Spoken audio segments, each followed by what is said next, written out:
Mark Bennett had built his life around the road. For 15 years, the rumble of an engine and the expanse of asphalt stretching endlessly ahead were all he needed. His rig, a red Peterbilt 579, was more than a truck. It was his home, his livelihood, and his fortress. Mark had driven through blizzards in the Rockies, scorching deserts in Arizona, and the humid highways of the Deep South. He thought he'd seen it all. Until that night on Route 66. It was supposed to be an ordinary haul, a refrigerated trailer packed with premium steaks bound for a swanky Las Vegas restaurant.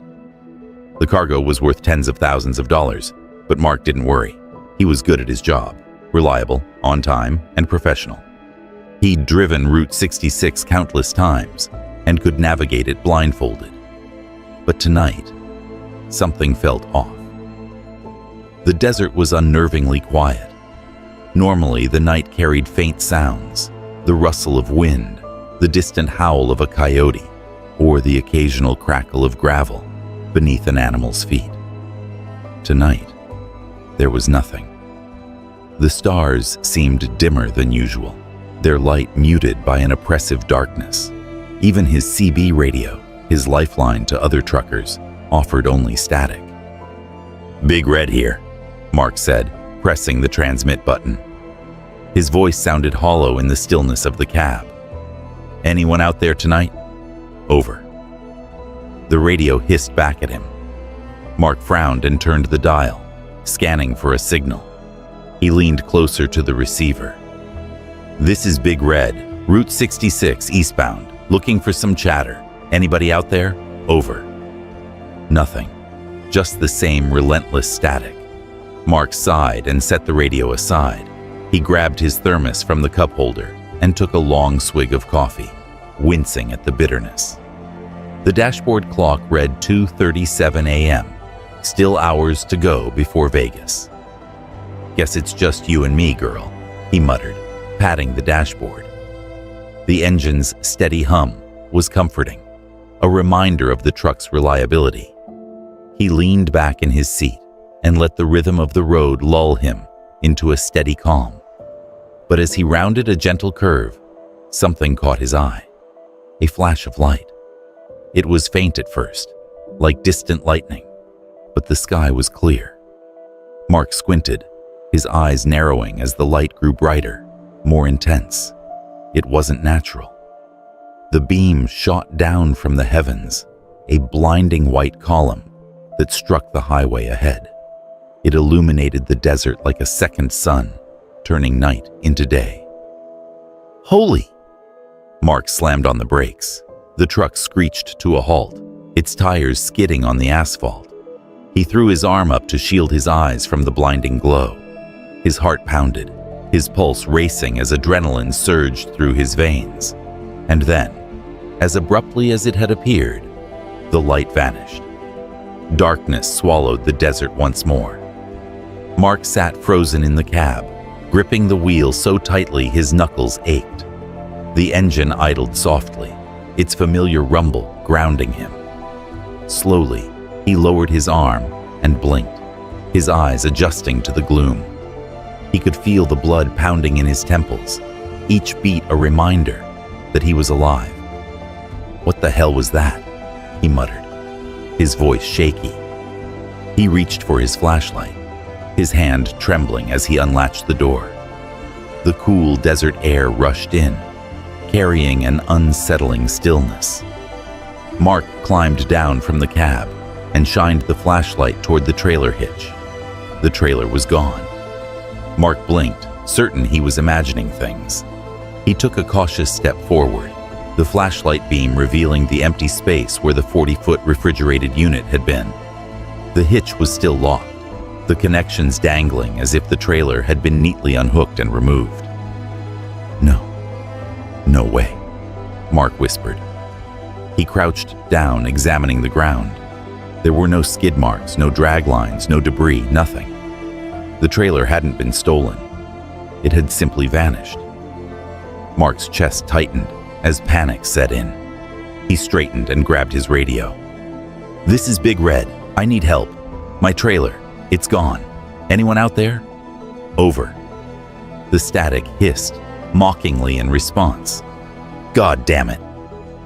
Mark slammed the radio onto the seat and ran a hand through his hair. He turned in a slow circle, the flashlight sweeping over the empty desert. It was as if the world had been wiped clean. That's when he heard it. A low hum, faint and distant at first, but growing steadily louder. It wasn't the sound of an engine or machinery.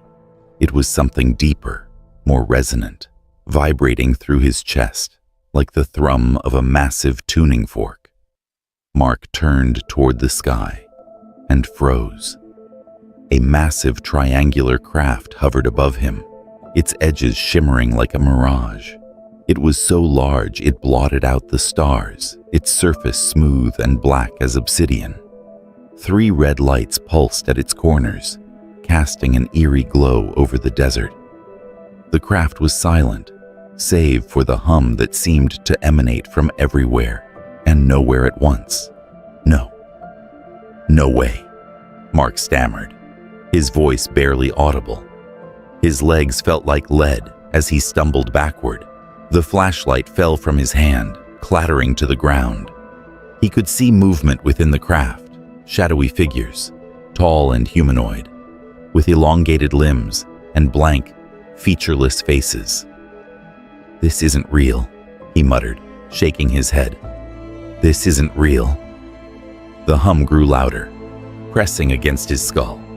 Mark turned and bolted for the cab, slamming the door shut behind him. His hands fumbled with the ignition, and the Peterbilt roared to life. He jammed the accelerator, the tires spinning as the truck surged forward. The craft followed. It glided effortlessly above the highway, its red lights illuminating the path. The hum was deafening now, drowning out the roar of the engine. The CB radio crackled to life, emitting strange static. Then within the static, he heard it. Mark Bennett." "No," he shouted, gripping the wheel. "Leave me alone." The whispers grew louder, more insistent. The red lights pulsed in time with his pounding heart. Mark's breath came in ragged gasps as he pushed the truck to its limits. The speedometer needle climbed higher, but it didn't matter. The craft stayed with him. "Why me?" he screamed. "What do you want?" The only response was the hum, now so loud it felt like it would shatter him. The truck's dashboard lights flickered, and the engine sputtered. Mark screamed as the Peterbilt coasted to a stop. The craft descended, its red lights bathing the cab. Mark could see the figures clearly now. Tall, slender beings with smooth, pale skin and expressionless faces. They stared at him, their presence both terrifying and hypnotic. The white light returned, engulfing the truck. Mark felt weightless, as if he were being lifted into the air. He opened his mouth to scream, but the sound was swallowed by the light. Mark woke to the soft hum of the engine. The sun was rising, casting golden light over the desert. For a moment, he thought it had all been a dream. Then he looked in the rearview mirror. The trailer was gone. Mark grabbed the CB radio with trembling hands. "Dispatch, this is Big Red, my trailer. It's gone." "What do you mean gone?" came the dispatcher's reply. "Did someone steal it?" "No," Mark whispered. "It's just not here." The police investigation turned up nothing. The highway cameras showed Mark's truck cruising down the road, but at one point, the trailer simply disappeared. The GPS tracker's final ping came from a remote area deep in the Nevada desert, but the search yielded no signs of the trailer or cargo. Mark quit trucking the next day. He sold his Peterbilt and moved back to his hometown, hoping to leave the nightmare behind. But the memory lingered. On quiet nights, as he sat on his porch, staring at the stars, he thought he saw faint red lights blinking in the distance. Sometimes the whispers returned, faint but unmistakable. Mark Bennett. And no matter how far he ran, he couldn't shake the feeling that a part of him had never left that highway.